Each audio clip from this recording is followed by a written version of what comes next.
আসসালামু আলাইকুম। আজকে করে দেখাবো একটা নাস্তার আইটেম পিঠা।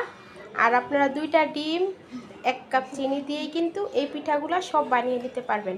আর এই পিঠাগুলা বানিয়ে আপনারা 15 থেকে 30 দিন এয়ারটাইট বক্সে ভরে রাখবেন।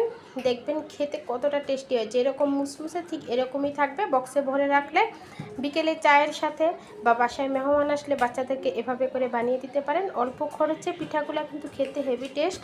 একবার বানিয়ে খেয়ে দেখবেন। আশা করি রেসিপিটা আপনাদের কাছে ভালো লাগবে।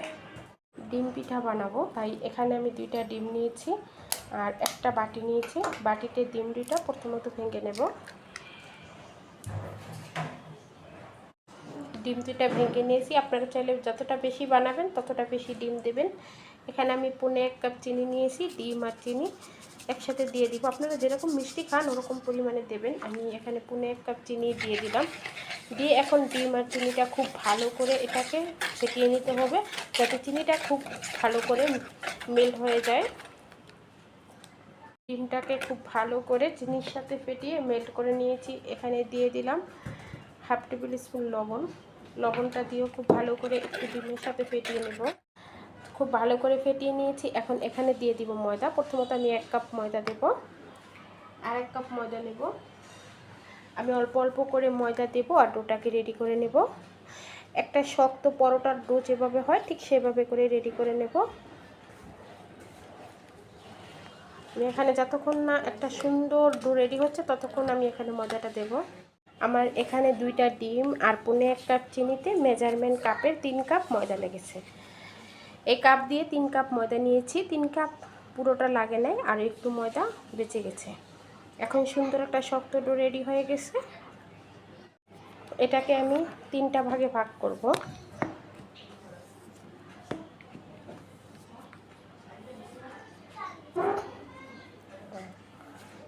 চারটা করব। 3টা করলে একটু বেশি বড় হয়ে যায়, তাই 4টা করব।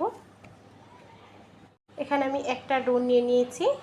একটা ডো নিয়ে 4 ভাগ করেছি আমি ওটাকে। একটা ডো নিয়ে এখন এটাকে আমি খুব সুন্দর করে পাতলা একটা রুটি বেলে নেব।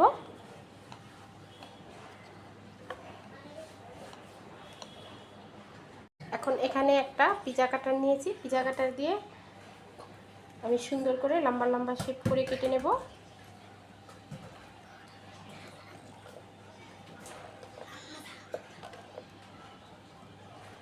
এভাবে করে লম্বা লম্বা শেপ করে কেটে নিয়ে এখন আমি আবার এভাবে করে কাটবো।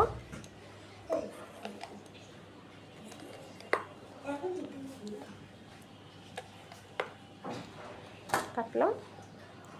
এখন এগুলোকে আপনারা বিভিন্নভাবে শেপ দিতে পারেন। এই যে আমি প্রথম শেপটা দিব এভাবে, এভাবে করে দিয়ে আবার এভাবে। এই যে দেখুন ফুল পিঠা বানিয়ে নিলাম। আমি বিভিন্নভাবে বিভিন্ন ডিজাইন করে বানাবো। আপনারা চাইলে এরকম করে 4 কোণা করে কেটেও বানাতে পারবেন। এই যে দেখুন ফুল পিঠা হয়ে গেল। এই শেপটা শুধু ফুল পিঠাই বানাবো। বানিয়ে নিয়েছি বিভিন্ন রকম ডিজাইন করে, বিভিন্ন রকম বানিয়ে নিয়েছি। আপনারা যে যেরকম পারেন ওরকমভাবে শেপ দিয়ে বানিয়ে নেবেন। এই যে দেখুন অনেকভাবে অনেক ডিজাইন দিয়ে বানিয়েছি, তাই আপনারাও এভাবে বানিয়ে নেবেন। এখন এগুলো আমি ভাজবো। এখানে চুলায় কড়াইতে তেল দিয়েছি। এখন তেলটা হালকা গরম হয়ে গেছে। এখন পিঠাগুলো ছেড়ে দেব। তবে একদম বেশি গরম তেলে পিঠাগুলো ছাড়বেন না, এতে করে উপর থেকে পুড়ে যাবে, ভিতর থেকে খুব ভালো করে হবে না। আর একসাথে অনেকগুলো পিঠা ভাজা যায়, যেহেতু এগুলো ছোট ছোট পিঠা।